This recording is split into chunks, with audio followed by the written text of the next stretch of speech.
Ja. Her i et afsluttende kapitel, der vil Kette og jeg prøve at gennemgå et uhyre spændende parti, der er blevet spillet af 2 verdensklassespillere for en del år efter siden. I 1992, der var der en stor turnering i Reno, hvor Wilcox Snellings og Joe Sylvester, de nåede finalen, og vi kommer ind i finalekampen mellem de to på et tidspunkt, hvor Joe Sylvester, han fører 5-1. Kette, han vil spille Wilcox Snellings side, og jeg vil spille Sylvesters side. Og vi laver de træk, som de lavede i kampen, og vi prøver at kommentere på, hvad det er for nogle tanker, som de formentlig har gjort, så hvad det er, de har prøvet at opnå med deres træk. Og vi har selvfølgelig også valgt det her spil ud fra, at det handler om mange af de emner, vi har talt om. Godt. Det første træk i kampen, det er Wilcox Snellings, der ruller 4-3, og han vælger at trække 2 ned. Ja, Wilcox, han er bagud i matchen, som vi har snakket om allerede i vores åbningsspil. Så er det meget stærkt at gå efter og prøve at få noget prime, få noget kontakt i stillingen, når man er bagud.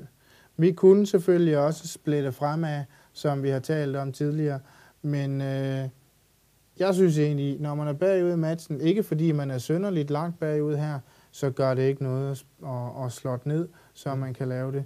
Men i moderne Gammon her, 15 år senere, der vil de fleste nok splitte fremad. Ja.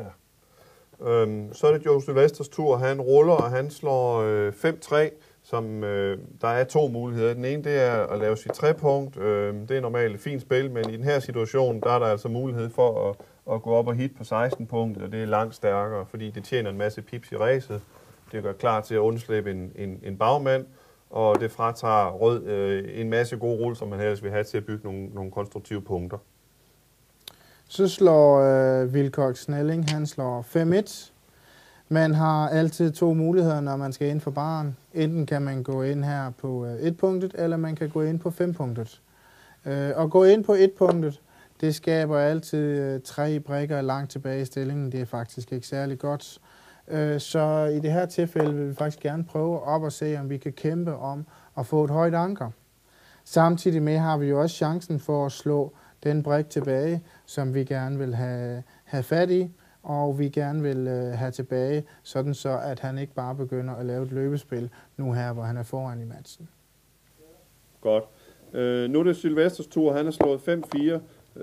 Hvis man går ind på 5'eren, så har man 2 gode 4, og den ene, det er at lave et anker, som er rigtig stærkt spil i mange situationer, men igen er det altså bedre at lave et hit, fordi det fratager modstanderen en masse pips, og man er på vej til at undslippe en bagmand, og man fratager også modstanderen en masse gode rull. Han har mange konstruktive rull med den formation herovre. Så 5-4, det er klart rigtigt at hit her. Og derefter er det Wilcox Snellings tur. Ja, og Wilcox, han er i den heldige situation. Han ruller dobbelt 6 og danser. Ja, den kan han desværre ikke bruge til noget. Så nu er det Sylvesters tur igen.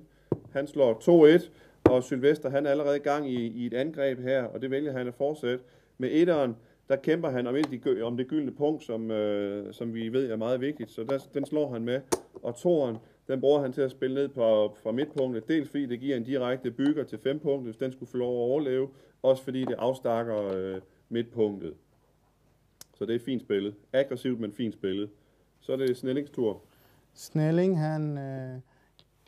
han ruller 6-2, og kan desværre kun komme ind med en fra baren, og hitter ikke engang. Så sker der det aktuelt i matchen, at det er Sylvesters tur. Sylvester, han har efterhånden fået en rigtig fin fordel i spillet her. Han har en kæmpe stor føring i ræset. Han har en af Wilcox Snellings mænd på baren. Han har slottet sit 5-punkt. Så efter al sandsynlighed, så har han nu om et øjeblik et 2-punktsbord og en kæmpe føring i ræset. Han har undsluppet den ene bagmand, og det vurderer han, at det er stærkt nok til at doble. Ifølge computeren, der er den her dobling for frisk. Normalt så kræver det mere end et 1-punktsbord eller et halvandenpunktsbord at doble. Men han dobler frisk, og vi får se, hvilken udvikling resten af spillet tager. Ja, Snellings, han sidder jo her og tænker, at position, den er ikke udviklet stærkt nok for blå endnu. Og ja, truslen om at lave et punkt mere, den er der selvfølgelig, men det er ikke den store trussel om at angribe endnu. Og Snellings kan sagtens komme ind og få et bagspil her. Løbet er egentlig ikke særlig vigtigt i den her situation, så i vores Brad-model kan man sige, at her vil det kun være position og threats, vi vil kigge på. men da positionen ikke er særlig stærk, og da løbet ikke er vigtigt, jamen så er det jo et nemt take for Snellings. Så Snellings han tager den her gruppe. Derefter Sylvesters tur, og han ruller et rigtig godt nummer, nemlig pas 5, der kan gøre en masse ting. Da han er gang i en blitz, så gælder det om at få bygget nogle punkter, så med de første 2 træer, der laver han sit 3-punkt. Derefter har han endnu 2 femmer, han skal spille. Den ene, den bruger han til at redde sit blot i land for 16-punktet. Således han også får en bygger, og med den anden femmer, der laver han, reetablerer han sit 8-punkt. Det lykkedes desværre ikke at dække sit 5-punkt i den her omgang, men han fik bygget et nyt punkt i bordet, og han fik reddet til blot, og han fik tjent en masse pips i ræset, så alt i alt et fornuftigt rull. Derefter så er det Snellings tur, og han slår... Ja, Snelling han ruller dobbelt 3, ja, og danser simpelthen. Nu er det så Sylvesters tur, efter Snellings har stået over med pas 3, og Sylvester han slår 4-3. 3'eren, den bruger han til at dække sit 5-punkt, og med 4'eren, der fortsætter han sit angreb, fordi han vil være ked af, at Wilcox Snellings kommer ind og får lavet et bagspil. Og med det her angreb kan han måske få held til at tvinge Wilcox Snellings ud i et ace-point-spil, som vi ved er egentlig en rimelig presset situation, som dog alligevel giver nogle vinderchancer, men et fint spil. Man kunne i den forbindelse nu også overveje, om man skulle bare lave 2-punktet på den her måde. Det er også et udmærket alternativ i en blitz, fordi vi ved jo, at en blitz, der er punkternes rækkefølge rimelig ligegyldig. Men her der er det altså bedre at lave 5-punktet, end det er at lave 2-punktet, fordi 5-punktet det har en højere værdi, hvis nu blitzen den skulle ske at glippe. Så han bygger altså 5-punktet med 3'eren og hitter med 4'eren.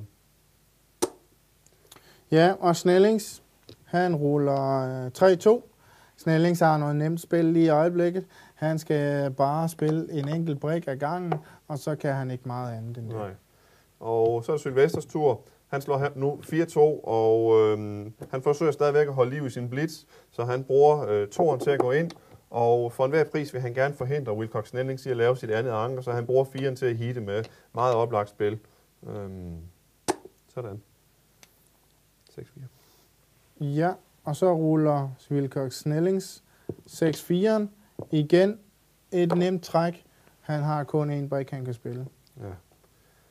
Sylvester, han slår også 6-4 efter, at Wilcox Snellings er kommet ind med en 4, og 6'eren, den bruger han til at dække sit blot på 2 punkter, således han får lavet et 4-punktsbord, og han vil gerne stadigvæk fortsætte sit angreb, så han skal spille en 4. Der er flere muligheder her. Han kunne vælge at spille en 4 ned fra midtpunktet, fordi den giver en direkte bygger herhen til sit 4-punkt, men han finder noget, der faktisk er bedre. Han spiller nemlig sit 11-punkt og spiller ind på 7-punktet. Det er en meget, meget fin og effektiv udnyttelse af sine brikker, fordi dels så er den her en angriber i forhold til 4-punktet, men det er samtidig et slot af 7-punktet. Hvis nu Wilcox Snellings han skulle risikere at komme ind med en 4, så stopper blitzen, men så har han måske mulighed for at bygge noget prime-værk og lukke de 2 bageste inde. Så det her, det gør egentlig to ting. Ja, efter den her blitz-variant, så vil Wilcox Snellings selvfølgelig gerne ind og lave punktet, men han danser med dobbelt 6. Ja. Så slår Joe Sylvester, han slår 3-2, og med 3'eren, der fortsætter han sit angreb og hitter, og sætter 2 af Wilcox Snellings brikker på baren, og 2'eren, den bruger han til at spille ind til 9-punktet, således at han får en direkte bygger i afstand af sit slot. Ja, nu er Wilcox Snellings på hælene. Han har kuben, han er ved at gå gammel, og han skal ind med en danser. Det udnytter Joe Sylvester groft ved at slå 6-5, fordi 5'eren den tillader ham nemlig at dække sit blot, således at Wilcox Snellings nu er presset ud i et ace-point-spil. Der er ikke håb om andet herfra.